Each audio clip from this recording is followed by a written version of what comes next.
Welcome back to the podcast. This morning, we're going to talk about leadership, and I'm excited to have returning guest, Mr. Larry Vaughn, with me. And he's going to be with me for a series. So we're going to talk about leadership today. Then we're going to talk about collaboration and mentoring. But I'm so fortunate to know Mr. Vaughn. He has just been somebody that I've really enjoyed getting to know. He's been around the world. He's a well-known speaker, professional business owner. So quickly, I'll just run through his bio and I'll ask him to add a little bit because he has this great book, best-selling book called Business Cards and Shoe Leather. But Larry's been in the printing industry for 48 years, owned and operated a successful print company for 30 years, and helped found two premier international business cooperatives. And as I said, he recently wrote and published his personal memoir book called Business Cards and Shoe Leather. And what I like most about this book is it's great content. But when I read it, it was like he was speaking to me. And when you get to know Larry, he is just the most genuine, friendly guy, but has a wealth of knowledge that you just want to, grasp onto because you're going to learn something. So, Larry, just give us a little bit of background on what motivated you to write this book and how did that all come to be? And well, thank you for being on the podcast again, by the way.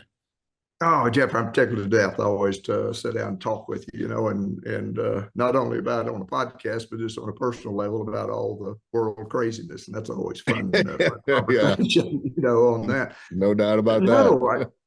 I just, I struggled pretty hard when I was a kid, of being dyslexic, and nobody knew what in the world it really was. And, so you were either slow, lazy, or just, you were put in a box and set aside, right?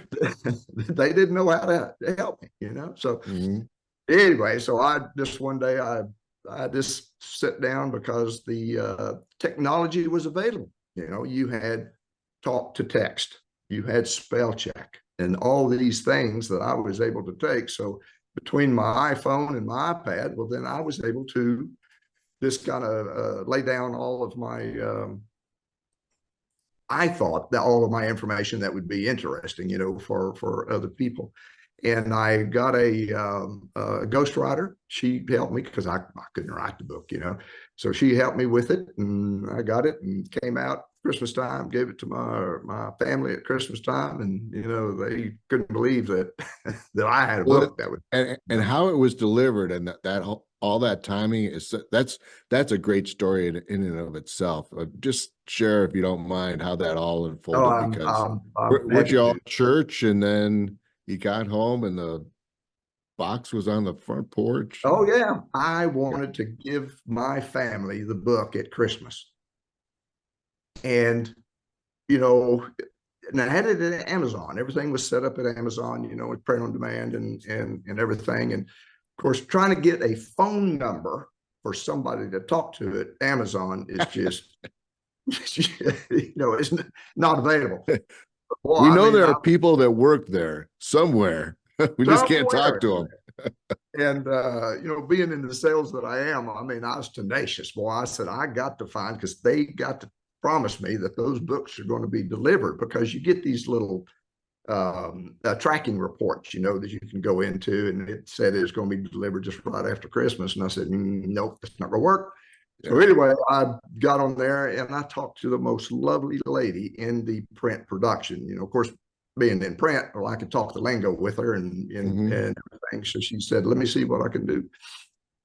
So anyway, so we went to church. And we got there in church, and it was 8 o'clock, I think it was, of Christmas Eve. Still hadn't had any books, oh man. So about that time, boy, I was calling the big boy up above, and I was telling him, oh, Lord, have those books there. So I bet it was probably 8:15, 8:20, I got a text, dinged, and I looked down, and I'll be dadgum. God answered you. Oh, man, shoo, that's scary, isn't it? And then I had my text there, and it was the UPS guy, and he took a photo of the box from Amazon that was there on my front door, and I said, hallelujah. So I after church, we got there and I went to the front door and I grabbed it and took it back to my office. And there were the books. I wrapped them up and passed them out the next morning. That was crazy. Fantastic. That's fantastic. And for all the listeners, it is an awesome book. It's called Business Cards and Shoe Leather. And it really just it walks through your journey, Yes. some of the challenges that you've had and the successes. And it's a good read. And you can find it on Amazon. Yep. Yep. You just All right. Amazon, either look for Larry Vaughn or, Business Cards and Shoe Leather, either one. Excellent, excellent. And so now you talk about in you present internationally. You've been around the world speaking. You're asked to come out and give some background on what you've done in the printing business and how did that all come about? I mean, because you've been around the world speaking. I mean, that's incredibly impressive. Well, thank you. I mean, I'm even impressed myself, but being able to do that, being in the printing industry, the technology was changing so rapid, and we ran big commercial presses and analog presses, and well, right at 1998, 1999, where a digital press was developed, and it was developed by a company called Indigo out of Israel. Mm-hmm. Well, after it came out, not too far from there, well, HP bought Indigo. And so they started handling the press in their printer division. And I bought one of the presses. I was the first commercial printer in Texas to buy one, and probably number 4 or 5 in the US to even have one. And so I got And it. so that was a huge investment. Oh, I don't know, it was about 800,000 probably, time you get everything all put together. Print business is capital intensive. Yeah. Yeah, That's a lot of money. A lot of money. I tell the employees, I said, you hear that out there? It going I said, that's dollar, dollar, dollar, dollar, dollar. And then I would come up to them, and of course, presses would be off and everything. I said, did you hear that? They say, no. And I said, well, that's a Ain't no negative. dollars happening. Let's get that thing fired up. Oh God, HP came to me and they asked me to be on a digital council group, in which I did, and learned a lot, and I've got to see what all was taking place. Mm-hmm. Well, I said that we need to start a user group, and so I got with Francis McMahon and Lita Wood, and we started setting it all up and put it together, and so people could learn about this particular piece of equipment. I mean, it's a computer printer is what it is. Well, you got to have softwares, you got to have substrates, you got to have things that's going to make this thing run smooth. So that's what we really put out in the council group. We talked about that. So then they asked me, if I would be interested, or if I would, I was kind of voluntold to be able to help them spread the word, about the press, throughout the world, and so said, sure. I didn't have any speaking skills or anything. I mean, this was Texas hick, you're being way too humble. So you're way too humble, Larry. Unbelievable that I was able to travel around the world, take my pretty little wife along with me, to talk about this particular equipment. I mean, I went to Beijing, I went to Singapore, I went to South Korea, went to Brazil, and went to all through Europe, and then also went to Israel. Golly, that was a wonderful, wonderful time to do that. And I talked to the people about this particular press. HP would put a little, it wasn't a little group, it's a pretty good sized bunch of people in there. And then I took a video of my shop. I took a video of the press itself, and I got to talk to them and spread the word about the presses and see the world at the same time. It was absolutely wonderful. What an opportunity and a journey for you. Right. And so when it came time to put together a series for my podcast and talk about leadership and helping those that are in business or seeking to improve leadership and working with others, couldn't think of a better person than you to come on and help me with that. So thank you. It's Yeah, truly thank a you. privilege to have you here. So what was it about leadership that really got you interested in the topic? I mean, you're obviously a very well-known leader, highly respected. I know you now. Over the last couple of years, we've gotten to know each other pretty well. You do have a great following, and a lot of people respect you. How did you get into this position of leadership? And how did you get interested to talk about leadership? Well, I see people that are called leaders, and I see people that are not necessarily a leader, but they are leaders, and it's kind of a variety of different things. And I've had the opportunity So to it work with people. has nothing to do with title. Nothing at all whatsoever. I used to get so eaten up with people wanting titles so bad. You can give them a title and not give them a raise, and they'd be thrilled to death, as long as they got that title. And that's why, when I worked, they didn't know, nobody knew customers. I owned the company. They didn't know I was president of the company. It was just Larry Vaughn, on the business card. And it just went easier. They just talk to you different, when you don't own a company for some reason. I don't know.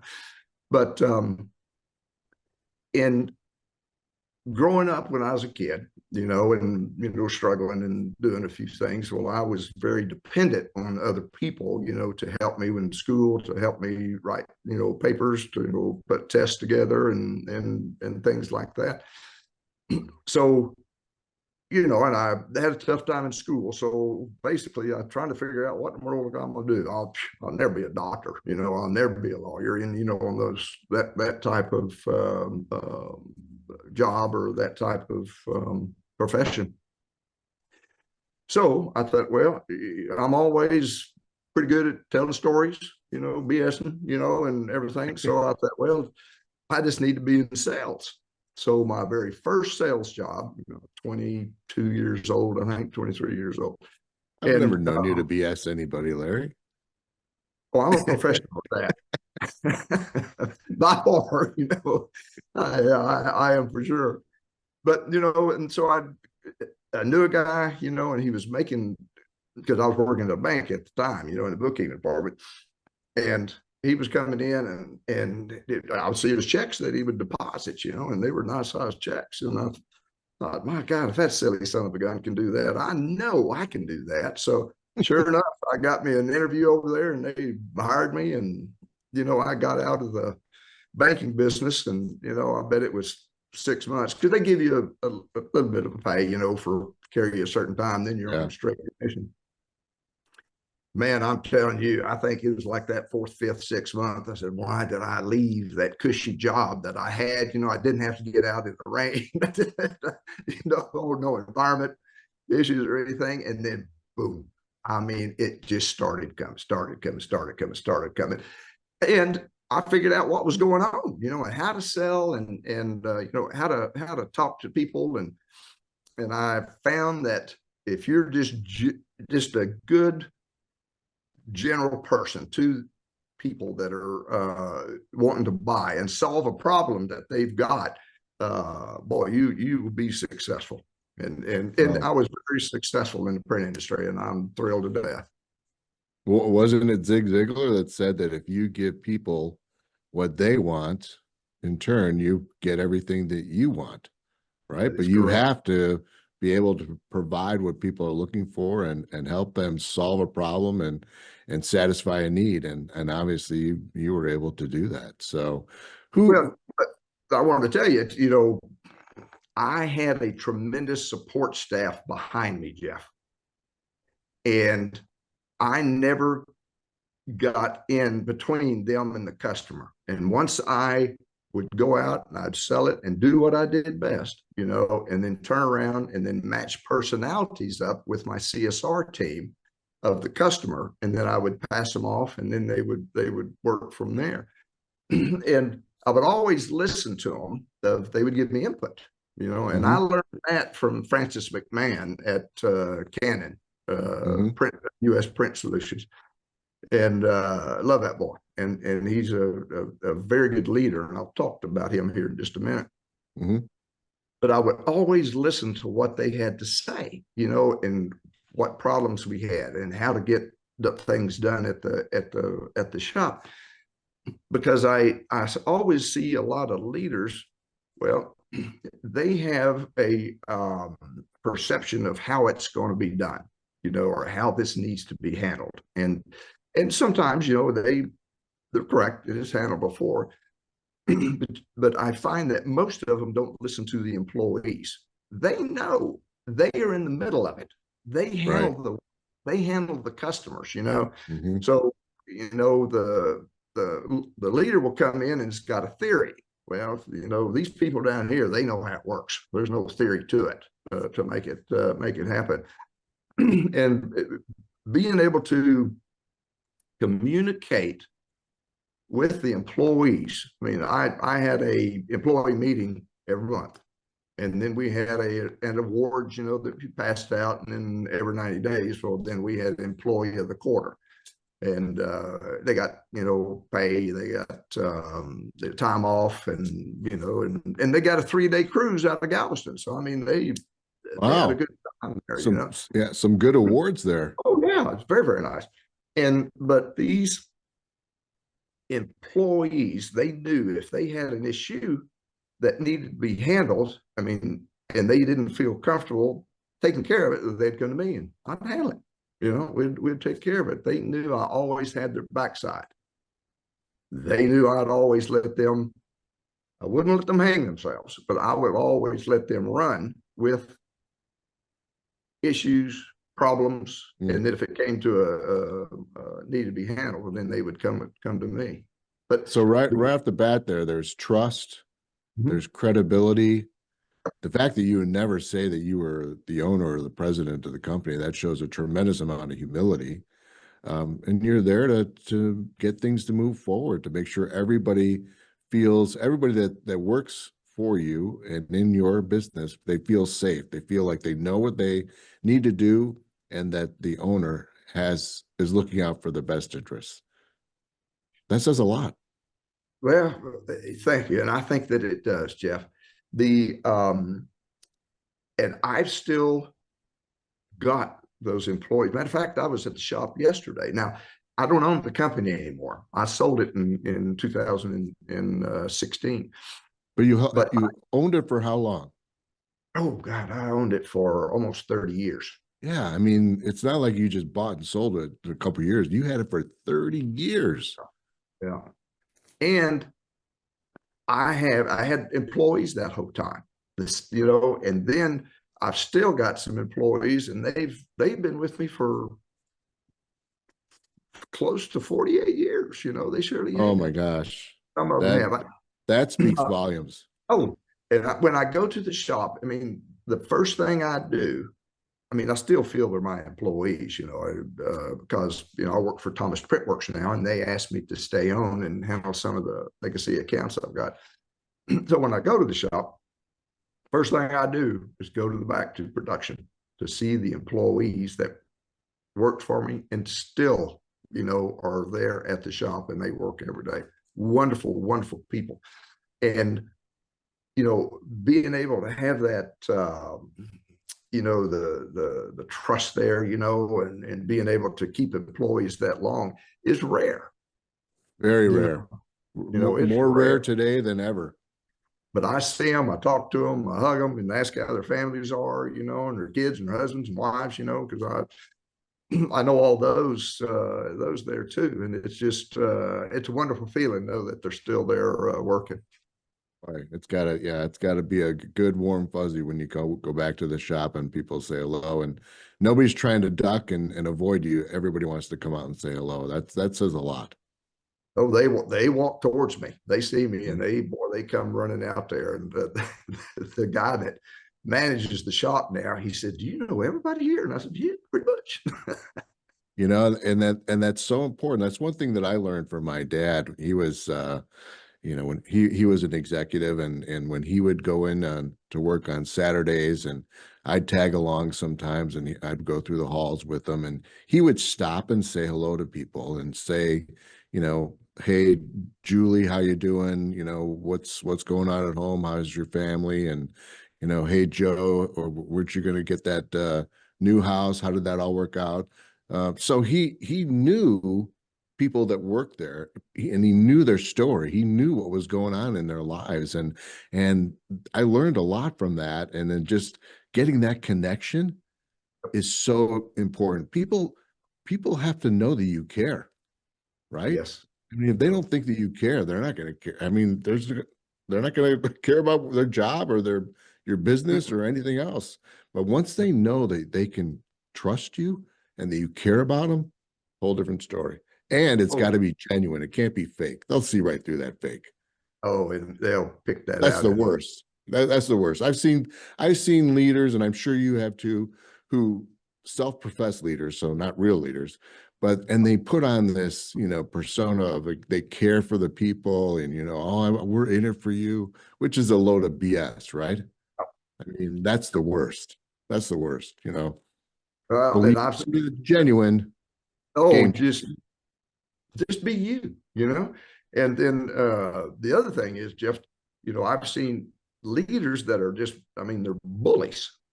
oh, I've never seen anything like it, and had a group that I was involved with not long, I can tell you that. And just how they would treat the employees and how they would, I mean, it's like a sweatshop. And then they couldn't understand how come they can't keep employees? How come we can't get our orders out on time? How come we oh, can't get more? look in the Boy, mirror. oh my you know goodness. how come we can't keep hiring dumb people? Well, first of And all, they're not dumb people. the You, reputation gets out there oh and you can't man, get anybody to come to work for you. yeah. Yes, exactly. And until they have some self-realization of what a real leader should be, humility, trustworthiness, credible, and most important, you said, without actually saying the words, you've said servant leadership, right? We're there to serve. We're there to make sure everybody else is doing okay and that they feel safe and that they're comfortable in their job and that they know that they can move forward. It's not about us, right? It's about everybody else but us. And until you figure that out as a leader, you're not going to be a true leader. Not. That's my opinion. No, and you're right. And I look back, and those employees, they made me a lot of money. They did, and I paid them a lot of money. So it was a win-win, for everyone. It's just, and I mean, they would work like if we had to have a job that was needed to get out, we always had rush orders, customers don't order till they're out. And so they Yeah. would stay to whatever it took to get it done. And if they needed some handwork or something, then they call me and I would go back there and I'd work all those tables with them to ensure that the job, got out. I mean, So even, even hold on. Let's talk about that just for a second because I think that is a really really important point.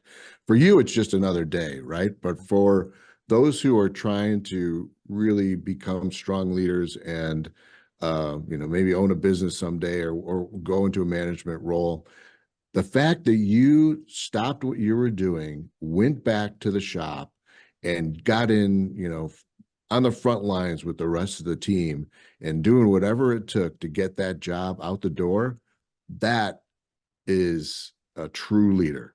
I mean, when you're going to roll up your sleeves and get down into it with everybody else that's working there to try to get the job done, they know they can count on you. I mean, that's huge. How many corporate executives these days do you know that will do that? Hopefully uh, many. I don't know of many, but you, you but know, I mean, there needs to be more. That's what I'm saying. it just takes to get the work out of whatever you got to do. And, you just need to service the customer. The And customer for you, requests. it's just like that's just normal, right? I mean, like why wouldn't I do that? But Yeah. for some other people, it's like, well, why would I do that? That's, I'm over here. I'm in the office. They'll do that. They're down in the shop. No, that's not Yeah. how it works. No, but I do hear that. You're exactly right. of on that. Why? Or they'll say, why didn't they get that job out? Well, why wasn't your butt out there on the floor Yeah. to Why weren't you ensure that helping it them? got, because it was your job. I think Right. one of the, Jeff, I got all kinds of stories, but one of the greatest stories I think was um, a very large oil and gas company here in town had a print shop. Houston area. Houston, I'm sorry. Okay. Yeah. They had their own print shop up in Oklahoma, and I knew the guy that ran it all and everything, and he called me, and now this was right at Easter weekend. Okay, this is like Thursday or Friday, I think, before Easter Sunday. And he called me from Oklahoma and he says, Larry, I got a job that's got to deliver on Monday. I said, okay, no problem. Give it to me. Well, Oh man. it was about a 40 page, 50 page, 8.5 by 11, magazine, with a cover, and it was Glossy finish. oh yeah, all color all throughout, and then it had to have a UV coating and everything. I said, okay. And they wanted like God, it was like 30,000-40,000 books, okay, to pass out. That's a large job. Okay. That is a large job. He says, Larry, can you help me out? Says we printed it and we spelled the president's name wrong. And it was the new president that just took over. Okay. And of course, it had his signature in there and right there on the inside front cover. He said, if I send you the files, he said, can you get this done? I said, I'll do whatever I got to do, and we'll have it out. So he came down and we started printing it. I think our first press check was around 8 o'clock at night, and so we were there. And so we were just, they're called signatures, which is a form, that you lay out all your pages on. I don't know how many we had. We had several of them. And so we would run those and, they had, of course, had print both sides, but I had a press that would print both sides at the same time. And the employees, some of them left, because we weren't ready yet for bindery or anything. Employees showed back up that next morning. Well, me and the customer were still there. We never left. We were there all night long. All night. Those got done. And then it had to go to the inside text had to go to bindery. Well, you had your cover. Well, we had to have a UV coating on there to give it that high gloss, and so we read it through a UV machine, and we had all that. Then we had to stitch it, fold it and stitch it and everything. Yeah. So we finished it, boxed it up and ready to go. I think it was probably, I don't know, it was about 9-10 o'clock Saturday night, because we had a truck to come Easter to pick all the skids up, and there was probably 8 or 10 skids, I think it was. So I got there Easter Sunday, and I waited on the delivery truck to get there, the semi, and it came and got there and helped the guy load it up. Wow. Off to Oklahoma he went, and they got delivered. Got it done. Got it done. So that was a what did fun that job. tell everybody? What did that tell everybody in your company? What did that tell your customer? And other customers probably heard about that as well. I mean, you're there to serve. You're there to do what you can to help your customer meet their expectations and to serve your employees. And you were there all night. All night long. Well, I tell you. But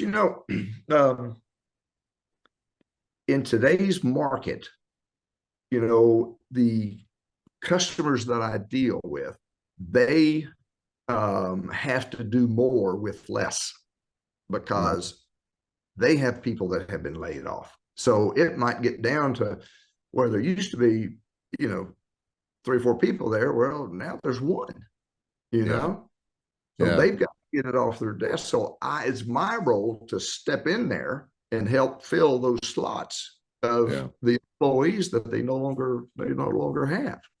Well, that's a good segue to my next question, and I think you'll agree there is a pretty stark difference between seasoned folks like you and me, right? I mean, we've Mhm. been around the block a few times compared to those younger ones that are just maybe out of school or just starting their careers. And I think the thought process is a bit different. Um, as somebody in leadership, what would you tell some of these young folks on how to be a strong and effective leader? Well, I'll go back, to communicate and, articulate what you are wanting them to do and what you are wanting done.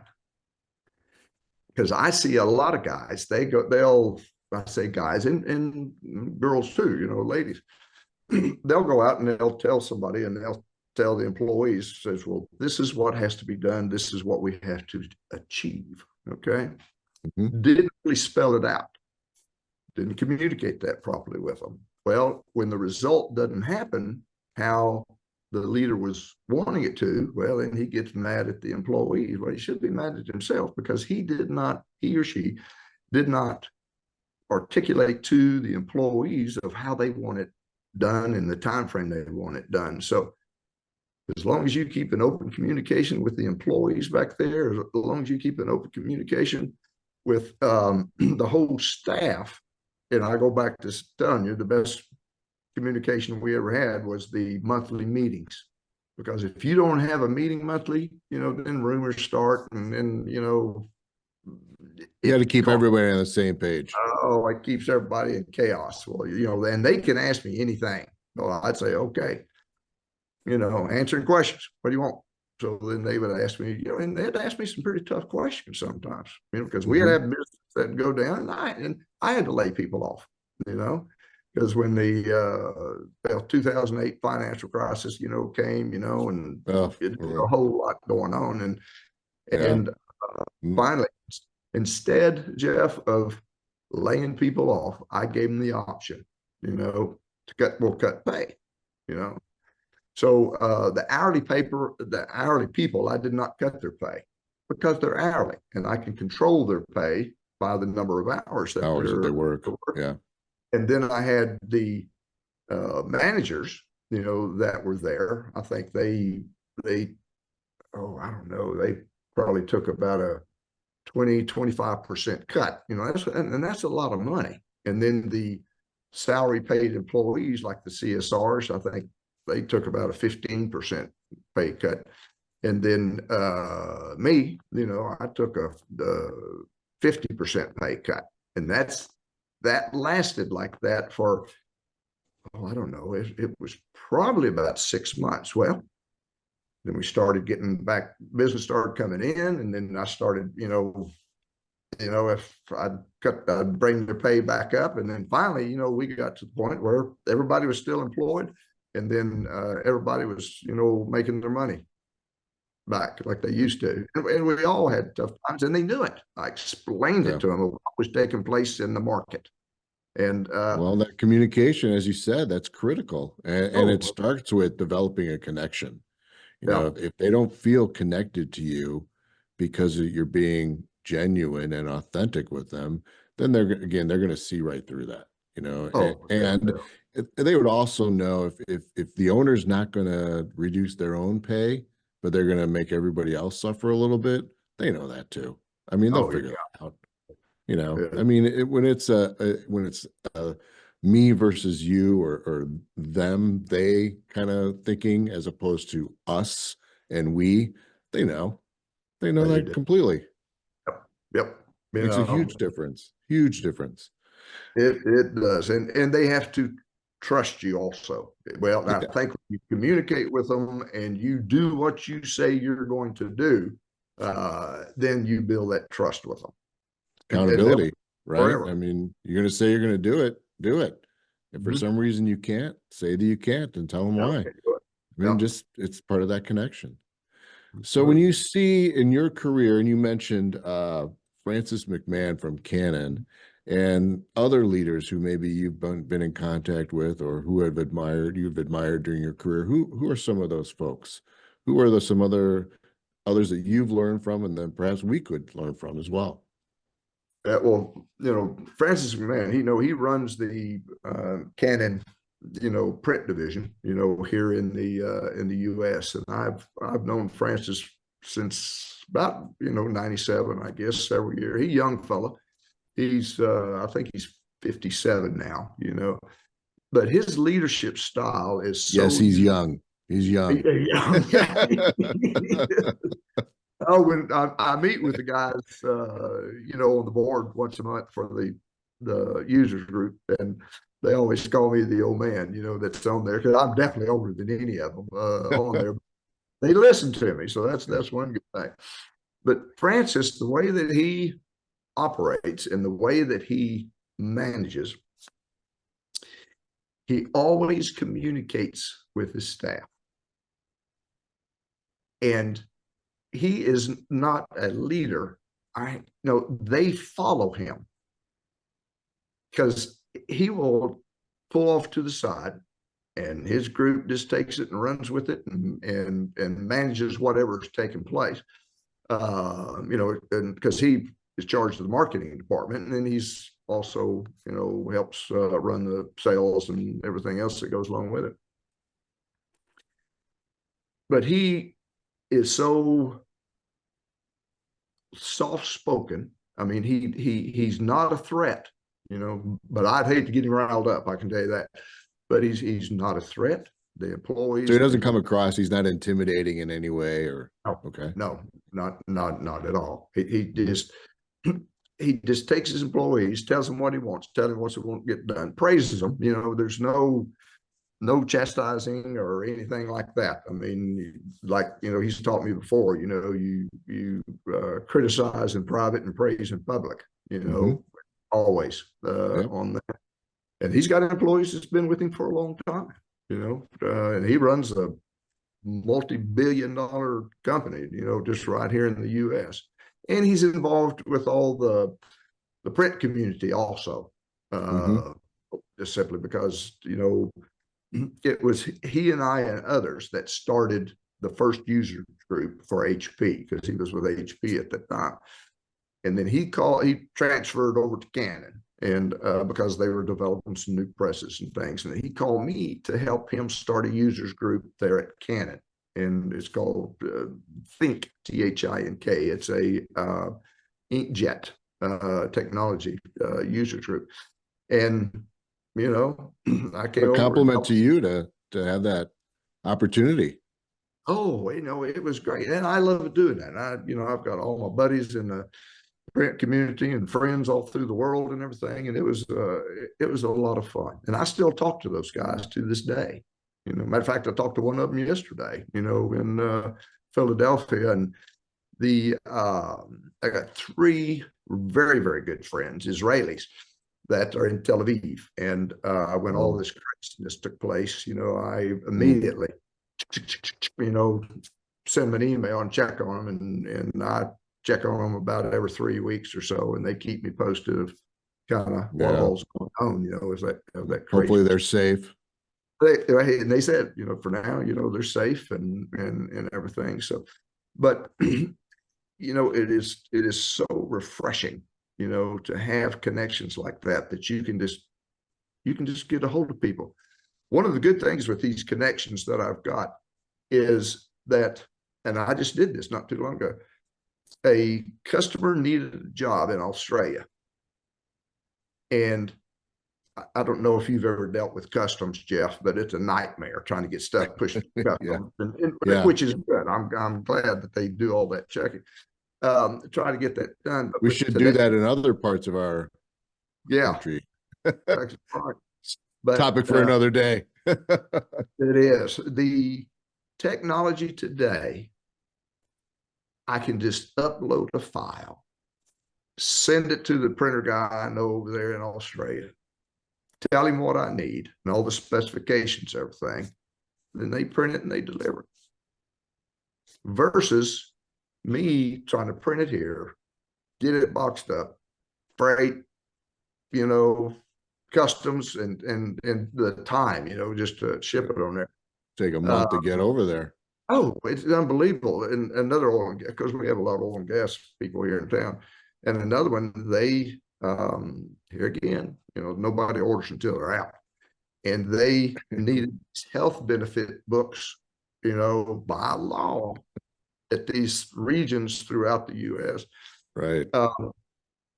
And it was going to be, I don't know, it was like $60,000 in freight to ship all Oh these my because it goodness. has to be rush, you know, and get them all printed and everything.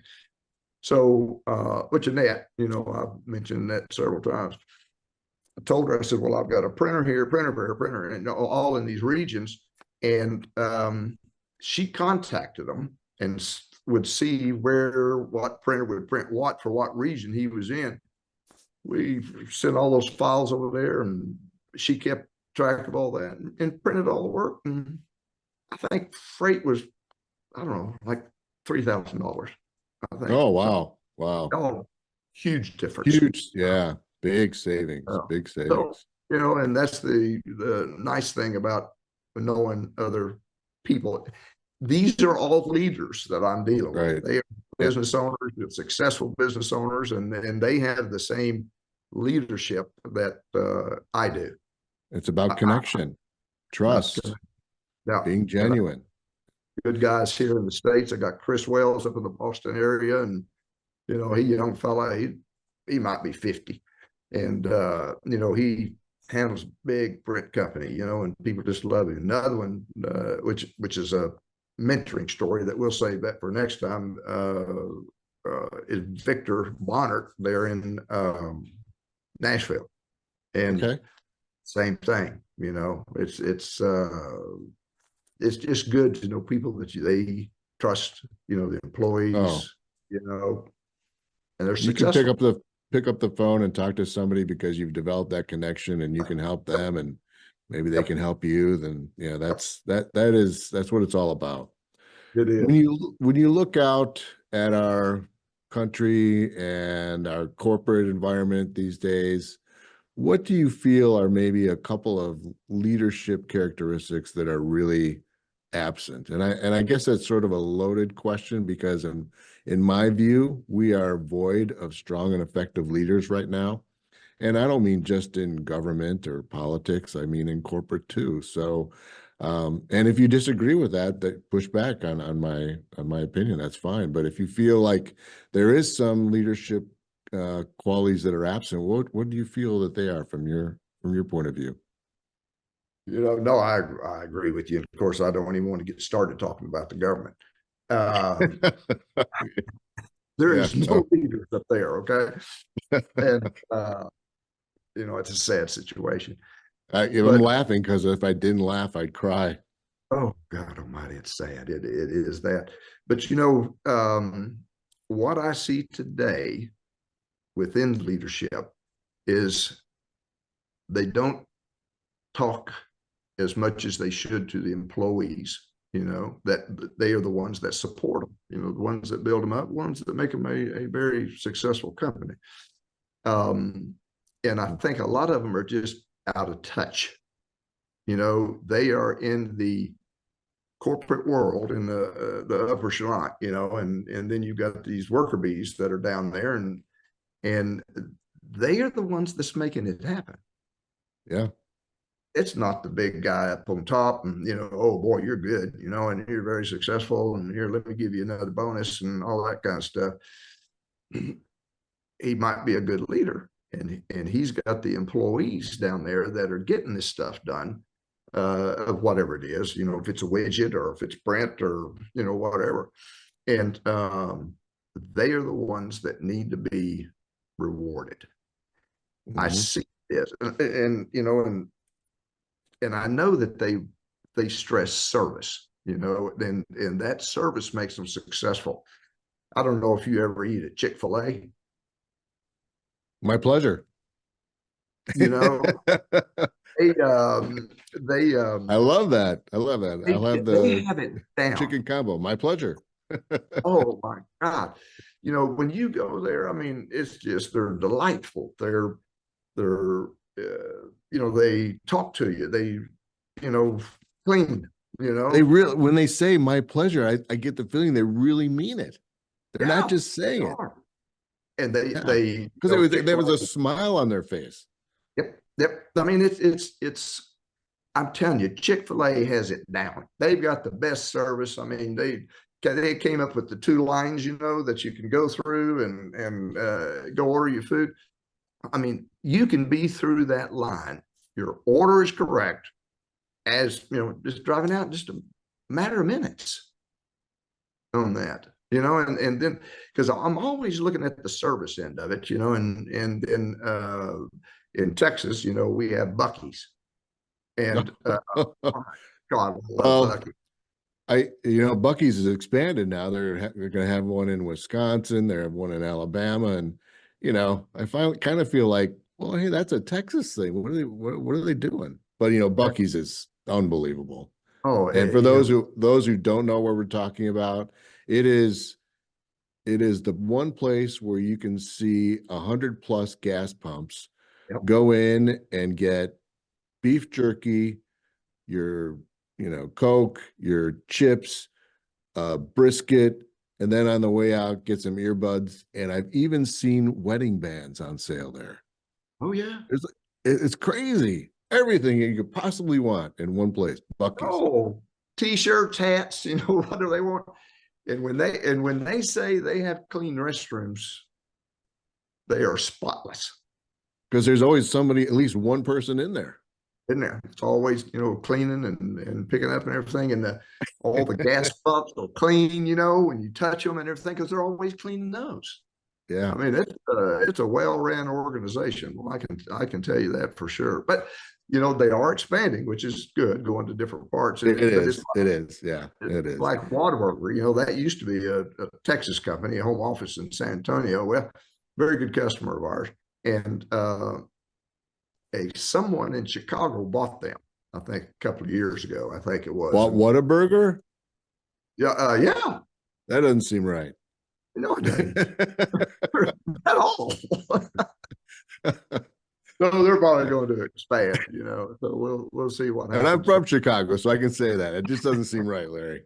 But I've been told, we're kind of getting off on a tangent here, but I've been told that the three branches of Texas government include Whataburger, Bucky's, and of course, HEB.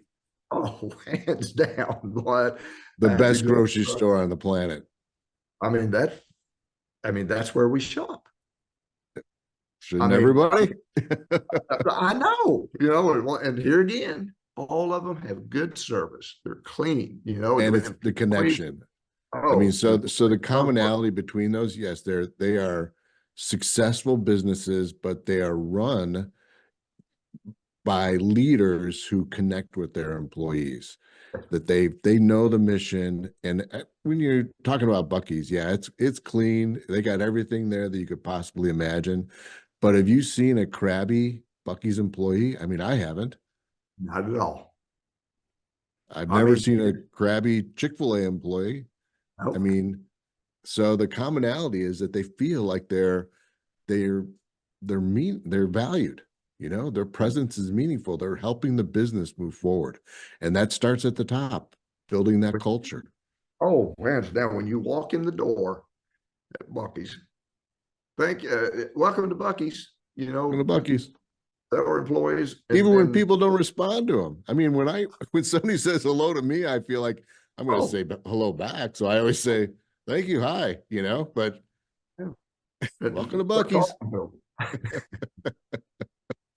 Yeah. And then I got to get a picture with the big bronze beaver out front, but the big statue.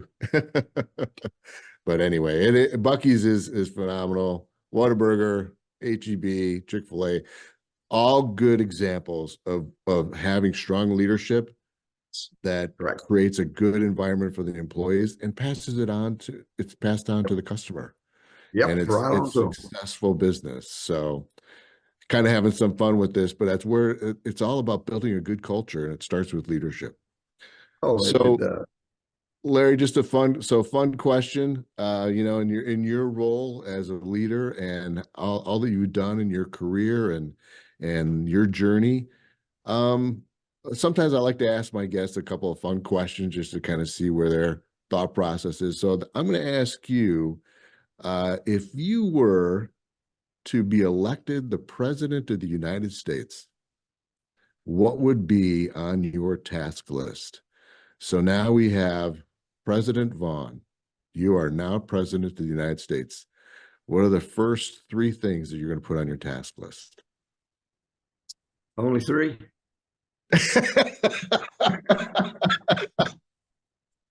That's the answer I was looking for. I knew you were going to say that. Well, Well, you know, golly, if you can narrow it down to three. oh yeah, I hate to get into the political aspect, but since you asked, the very first thing I would put on the agenda, there would be term limits on, I'm going to call them employees because we pay them. Okay. Well, they And are. They are. We pay their salary. In the House, in the Senate, and you've got career politicians in there. And when I look at all those, and I'm going to call them old farts because they are, they've been in there forever. I don't care if you're a Republican or you're a Democrat. Of course, I'm a business owner from Texas, so you know what I am, so, it's time to put term limits on those guys. Okay. And the other thing is when they do something that is out of, the range of the law, they should be punished. All this, boy, I have a hard time holding my language. All of this stuff, you know me, all of this stuff, and they do these. I knew this was going to be a fun conversation. They do these criminal acts, and then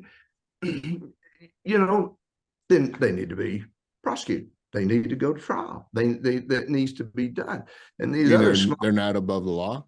Oh no, not at all. And these other schmucks that are around, they're working hard, and they might do something. Well, send that guy to jail, that type deal. But it's just time we get a hold of that, and then and you get a president in there, and he needs to be a good leader, and he needs to listen to the employees that pay him and keep him or her, within office.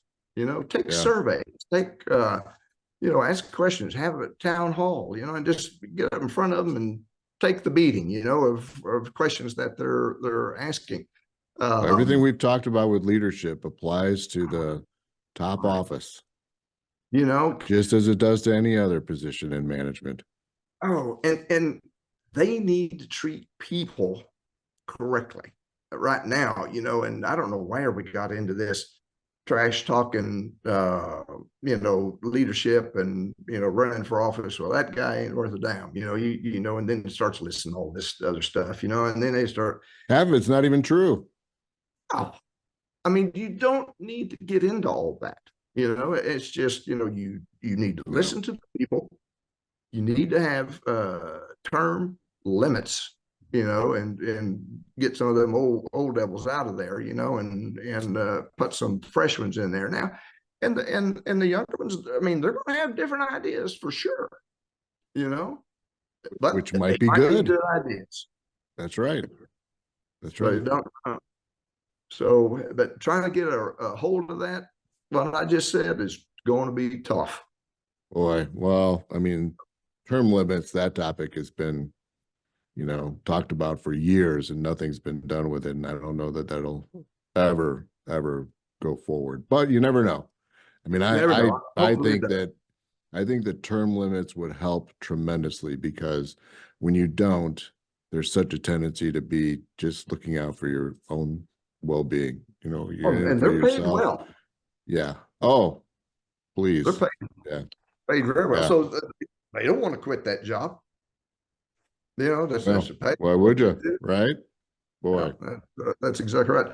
One other thing I want to say real quick, but I would push education daily, constantly, because I strongly feel that a lot of the issues that the U.S. has, so far as depending on, the government, to take care of you. Well, you need to educate these people because they will feel better about themselves, of just being out to go get their own jobs, stand on their own feet. But Oh my goodness. you see Yeah, all the crime that takes place. I mean, some of them are very uneducated. I mean, they want to eat. absolutely. They Absolutely. want Nike tennis shoes. They want cell phones. They want all these other things, and sometimes they just can't get it. And they don't have a very good job. So what are they going to do? Which is not right. But Right. you look at that. But But we have to give these folks an opportunity to be educated yes, and, put together a system that's going to work for their benefit, the yep, kids, yep, students.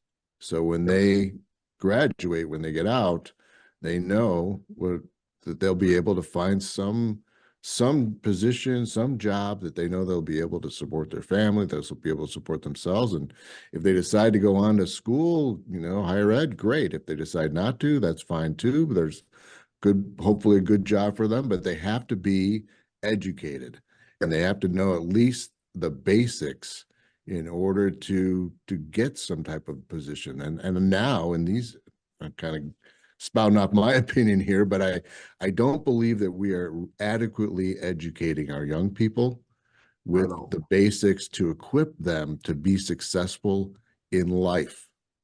I'm not talking about just a job. I'm talking about being successful in life. And Mhm. we need to figure out how to make that happen.